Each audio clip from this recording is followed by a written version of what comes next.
ধ্বংস হয়ে যাওয়া বাড়িঘর, অ্যাম্বুলেন্সের ছোটাছুটি আর বোমা হামলার বিকট সাইরেন। একসময় এসব কিছুই ছিল গাজায় ইসরায়েলি আগ্রাসনের নিয়মিত দৃশ্য। এখন সেই পরিণতি হচ্ছে খোদ ইসরায়েলের। তেল আবিবের আকাশে একটু পরপরই বাজছে সতর্কতার শব্দ। নিরাপত্তার আশায় মানুষ ছুটছে বাংকারে, জ্বলে উঠছে মিসাইল প্রতিরক্ষা ব্যবস্থার আগুন। ইরানের একের পর এক জবাবি হামলার ঢেউ কাঁপিয়ে দিচ্ছে ইসরায়েলের বড় বড় শহর।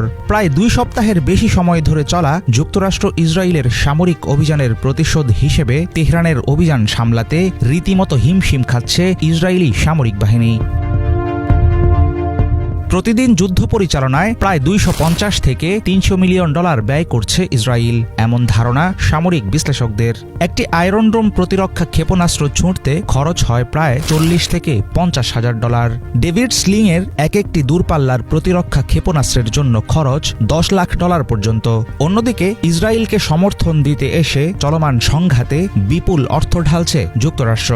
মধ্যপ্রাচ্যে কয়েকটি যুদ্ধজাহাজ মোতায়েন, বিমান ঘাঁটি পরিচালনা, মিসাইল ও গোলাবারুদ সরবরাহ, সব মিলিয়ে প্রতিদিন কয়েকশো মিলিয়ন ডলারের সামরিক ব্যয় যাচ্ছে পেন্টাগনের তহবিল থেকে।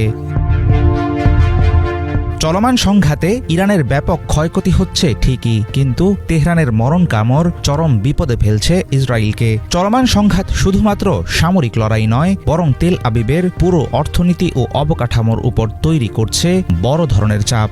গত বছর জুনে ইরানের সঙ্গে মাত্র 12 দিনের যুদ্ধে প্রায় 10 বিলিয়ন শেকেল বা 3 বিলিয়ন ডলারের ক্ষতি হয়েছিল ইসরায়েলের। ভেঙে পড়েছিল বহু ভবন, ধসে গিয়েছিল স্বাভাবিক ব্যবসার পরিবেশ। পরিস্থিতি সামাল দিতে বিপুল ক্ষতিপূরণ দিতে হয় নেতানিয়াহু সরকারকে।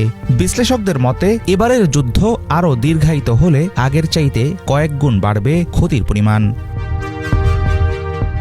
ইসরায়েলের রাজধানী তেল আবিব ও আশেপাশের ঘনবসতিপূর্ণ অঞ্চলে ইরানি মিসাইল আঘাতের ঝুঁকি সবচেয়ে বেশি। এসব এলাকাতেই বসবাস করে ইসরায়েলের প্রায় অর্ধেক জনসংখ্যা। ইরানের হামলা শুধুমাত্র অর্থনৈতিক ক্ষতি নয়, একই সঙ্গে তৈরি করছে মনস্তাত্ত্বিক চাপ।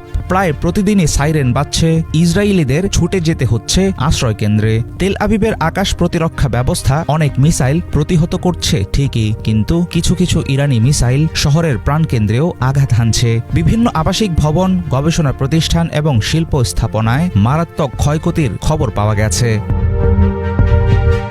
ইরানে ক্ষমতার ধারাবাহিকতা বজায় রাখার জন্য দেশটির প্রয়াত শ্রদ্ধেয় নেতা আয়াতুল্লাহ আলী খামেনির উত্তরসূরি হিসেবে তার ছেলে মুজতবা খামেনি সর্বোচ্চ নেতার পদে বসেছেন।